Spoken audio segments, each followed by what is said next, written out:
ഇന്ന് നമ്മൾ ഉണ്ടാക്കാൻ പോകുന്നത് ഓണസദ്യക്കൊക്കെ നമ്മൾ ഉണ്ടാക്കുന്ന ഒരു ബീട്രൂട്ട് പച്ചടിയാണ്. അതിന് വേണ്ടിയിട്ട് ഞാൻ വലിയ 2 ബീട്രൂട്ട് കൊത്തി അരിഞ്ഞ് വെച്ചിട്ടുണ്ട്.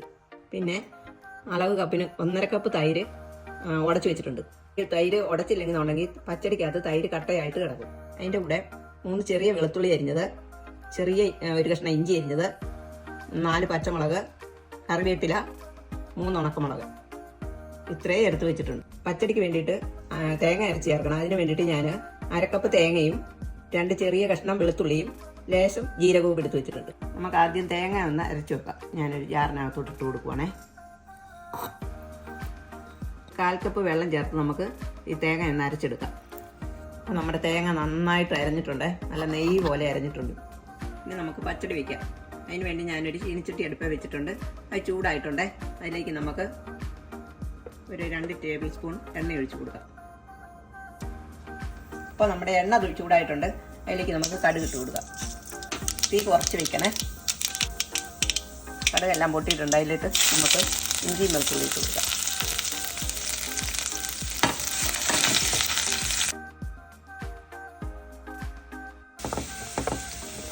അപ്പോൾ നമ്മുടെ ഇഞ്ചിയും വെളുത്തുള്ളി ഒന്ന് വാടിയിട്ടുണ്ട്. അതിലേക്ക് നമുക്ക് പച്ചമുളക് ഇട്ട് കൊടുക്കാം.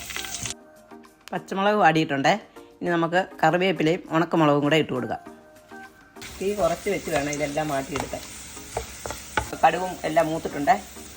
ഇനി നമുക്ക് ബീറ്റ്റൂട്ട് ഇട്ട് കൊടുക്കാം. ഇതിലേക്ക്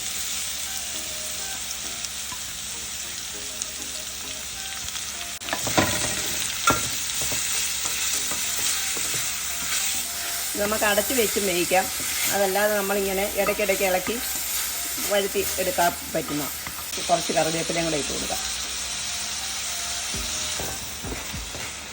ഞാനിത് അടച്ച് വെക്കുന്നില്ലേ, അടച്ച് വെക്കാതെ തന്നെ തുറന്ന് വെച്ചുകൊണ്ട് തന്നെ ഇളക്കി കൊടുക്കുക. അങ്ങനെയാണ് വേവിക്കുന്നത്.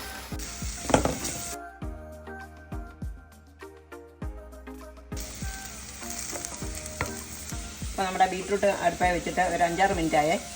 അതൊന്ന് വാടിയിട്ടുണ്ട്. അതിലേക്ക് നമുക്ക് ആവശ്യത്തിനുള്ള ഉപ്പിട്ട് കൊടുക്കാം.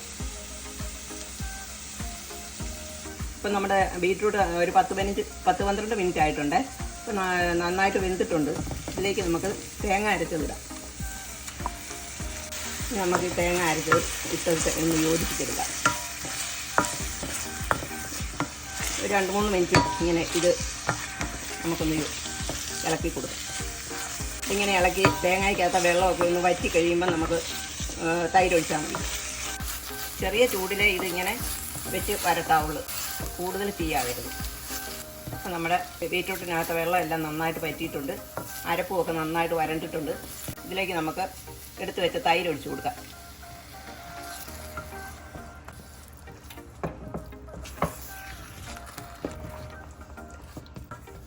തൈരും അരപ്പും എല്ലാം ഒന്ന് നന്നായിട്ട് യോജിക്കണം. നന്നായിട്ട് ഇളക്കി കൊടുക്കണം. ഇത് കുറുകിയായിരിക്കുന്നെങ്കിൽ ലേശം തിളപ്പിച്ചാറിയ വെള്ളവും കൂടെ ചേർത്ത് നമുക്ക് ആവശ്യത്തിന് നീട്ടിയെടുക്കാം. ഇനി നമുക്കിത് ഒരു മീഡിയം ചൂടിൽ വെച്ച് ആവി വരുന്നിടം വരെ ഒന്ന് ചൂടാക്കാം. തിളപ്പിച്ചെടുക്കണ്ട, ചൂടാക്കി എടുത്താൽ മതി. അല്ലെങ്കിൽ തൈര് വിരിഞ്ഞു പോകും. നമ്മൾ എടുക്കുന്ന തൈരിന് പുളി കൂടുതലാണെന്നുണ്ടെങ്കിൽ ലേശം പഞ്ചസാര ചേർത്താലും കുഴപ്പമില്ല, കൂടിപ്പോകരുത്. ഈ സമയം നമുക്ക് ഉപ്പ് നോക്കിയിട്ട് ഉപ്പ് കുറവാണെന്നുണ്ടെങ്കിൽ ആവശ്യത്തിന് ഉപ്പ് ചേർക്കാം.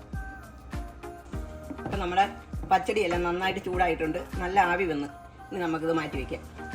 ഇതിനകത്ത് നമുക്ക് ഒരു കാര്യം കൂടെ ചെയ്യാനുണ്ട്. ഇനി ഞാനൊരു 1/4 ടീസ്പൂൺ കടുക് ചതച്ച് വെച്ചിട്ടുണ്ട്. അത് നമുക്ക് ഈ പച്ചടിക്കകത്തോട്ട് ചേർക്കാം. ഒന്നുകൂടെ ഇളക്കി കൊടുക്കും.